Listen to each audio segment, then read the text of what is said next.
live in a world where the polar penguins are actually contenders. Now, holy crap. Welcome back to the AJ Plays channel, guys. We are back with another Sim League video because every 2 months I do a Sim League update video. So here we are, and this time we left off on the note of the Tank Bowl and the 2027 lottery. So we have a lot to catch up on because we are actually about to start the 2028 playoffs. You guys are going to be seeing AJ Plays his reaction to those games. It's going to be straight chaos. So the Penguins, let's just say we've made the playoffs in 27 and 28. We'll get to that in a minute. Let's just dive right into 2027. So what happened there? Wildcats and Mallards especially, those two have become dynasties in the league, and they have really added to their roster as the season progressed. The Wildcats traded for Daniel Schultz, two-way superstar. As for the Mallards, they have a lot of homegrown talent in Tommy Coughlin and Yuki Hayashi. Thank you. Perfect. I actually got that down now. And Brendan Jorgensen, they acquired, and they really developed him into a top hitter. Got Baranowski on the mound. All kinds of stuff now. They've really swapped out some guys, and they've really just rebuilt the team that they had from 2025. More of a retool than a rebuild, but they are contending for a World Series. And also on the NL side, the Atlantic Astros, they continue their surge. Their rebuild is done. Like, they are really toward contending now. Castor Nathan, Edwin Noel, and Julian Barnes are leading that core at this point. And then as for the Diamondbacks, those guys are doing pretty damn well. They acquired Drew Davis from the rebuilding Cobras in the offseason.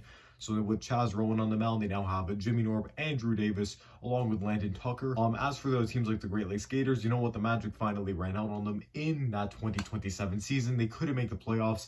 Once again, it came down to a Nick Saylor versus Jimmy Norb legendary final series between the D-backs and the Gators, because that's just an iconic matchup nowadays. And then the Eastern Eagles, and it came to a point where we actually noticed that, they did a little bit of tampering with their draft picks that they shouldn't have done. They traded away a bunch of protected picks that shouldn't have been moved because of the lottery protection rules in place. So because of that, the Eagles were pretty much forced into a rebuild. The owner was considering it, but they were then forced into a rebuild because there is no draft capital and they're stuck in a pile of mediocrity. But it was another rebuild year for the Eastern Eagles in 2027. As for the AL, now as for the Predators, they have a core of Daniel Schultz, Zach Whalen, and then a third guy and second pitcher just revolving around him. Like, first it was Dallas Allen, then it was Sawyer Bean and Brendan Zerlag. Then those guys got traded. It was just a mess. They really just were stuck in a cycle of mediocrity, and this prompted owner ECK to just blow it up. A sweep by the Astros caused the Predators to blow it up, and they were out of the playoff race. As for the Coastal Cobras, they also decided to blow it up as well, because the core that TLT had assembled got swept by the Gators in the World Series in 2026, and they lost the opening day series. So he decided, let's just try to restart, building around 2027 prospect Freddie Fermin.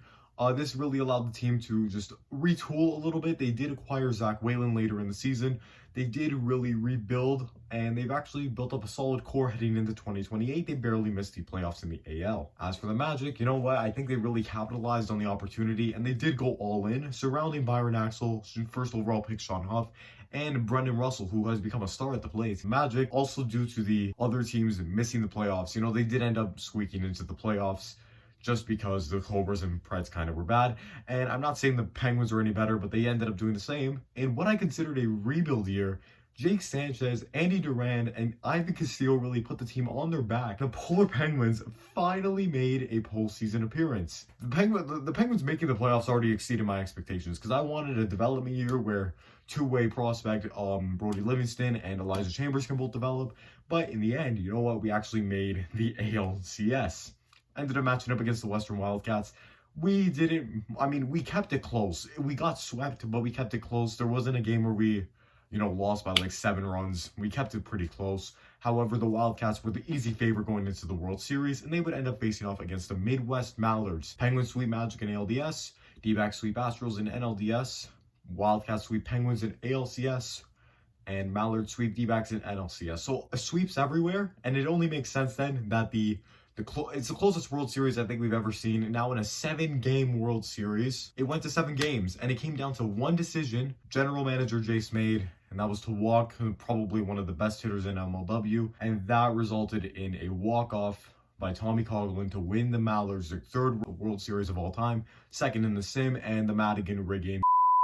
A lot had transpired during this time as well. Owner of the Metro Magic, Dark MLW, some of you guys might know him on Instagram, he stepped down from his position, and then very shortly after, we also lost not Drew Davis, also known as Goofy, who decided to step down as co-commissioner. Madigan, within a matter of 5 minutes, came to me. So you are now looking at the co-commissioner of the MLW Sim League. It was an honor I was willing to take immediately, because you know what, I really do enjoy the Sim League and I really appreciate that community, that server. So as for the Polar Penguins and where I took them, you know what, we needed a second pitcher.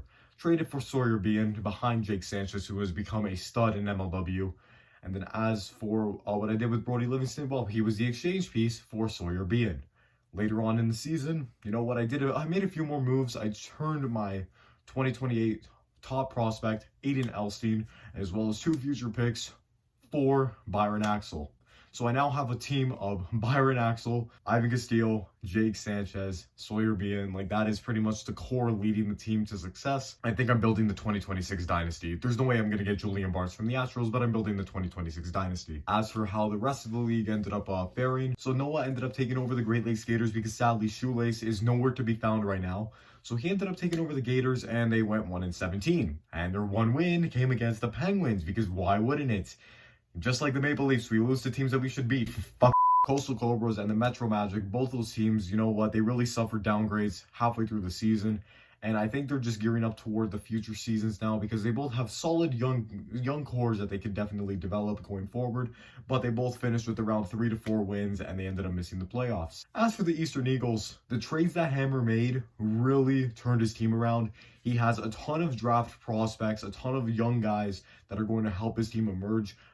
He turned JD Schmidt from a bust into an ace in the league, and now he still has draft capital in the future years. So the Eagles, for once, actually have a solid future and some legitimate potential heading forward in MLW. So this year, your playoffs consist of the Midwest Mallards, who have continued to be dominant. They acquired Sean Huff to finally fill in that second pitcher role. They've still been as dominant as ever, and they won the NL. Then you also have the Atlantic Astros and Downtown Diamondbacks, once again, just slipping right behind the Midwest Mallards. It is going to be very close in the NL, and I could see any one of those teams going on to win the whole thing. What Western Wildcats are still, you know, I think they went 13-5 on the year. They did relatively solid, and at this point, you know what, they have an ALCS berth locked up. They acquired Brendan Russell, so now their team is just full of probably the best hitters in the league. If not some of the best all-time hitters in the league are on that team right now, along with Ace, Landon Hawley, and the Pacific Predators. You know what, ECK, I gotta hand it to him and Carter Ferris. Both of those guys really did retool their team rather than a rebuild. It was a quick rebuild around Mason Romero. They drafted me with the first overall pick. They acquired Trevor Bonham to be a tandem on the mound with me, because I'm probably one of the best draft prospects ever to come out of the Sim League. I don't know why Madigan did that for me, but thank you. Preds overall actually have a really solid young team, similar to the Penguins. So in order, it was Wildcats with 13 wins, Penguins with 12, Preds with 11. It was close for all those teams. Penguins finished with their highest win total all season. We acquired Byron Axel halfway through the season. We traded away Elijah Chambers for a draft prospect from the Great Lakes Gators, and we are now running a lineup of Jason Martinez, Byron Axel, and 5-star, one of the league's best hitters and MVP candidates, Ivan Castillo, drafted at 6. Some people were saying, oh, why would you draft Sanchez over Axel? Castillo's going to be a bust at 6. I have all 3 now, and they are 3 of the most elite players in the league. With that being said, we are now lurking into the 2028 MLW Sim League playoffs. We are going to get started over there, I think tonight, actually, this Friday night. That being said, guys, join up. Sim League description, Sim League link is in the description. Join down below. You guys are not going to want to miss this. It's going to be straight chaos, and you guys are going to see my full facial reaction during the entire series. It's going to be me probably losing my mind throughout every single series we play. So someone say a prayer for me and my mental health and my family for trying to be able to sleep when these games are being played at 2 a.m. Eastern time. So with that being said, guys, thank you all so much for watching this video. I'm going to see you guys all next time. Join the Sim League. Thank you all so much. Peace out, y'all.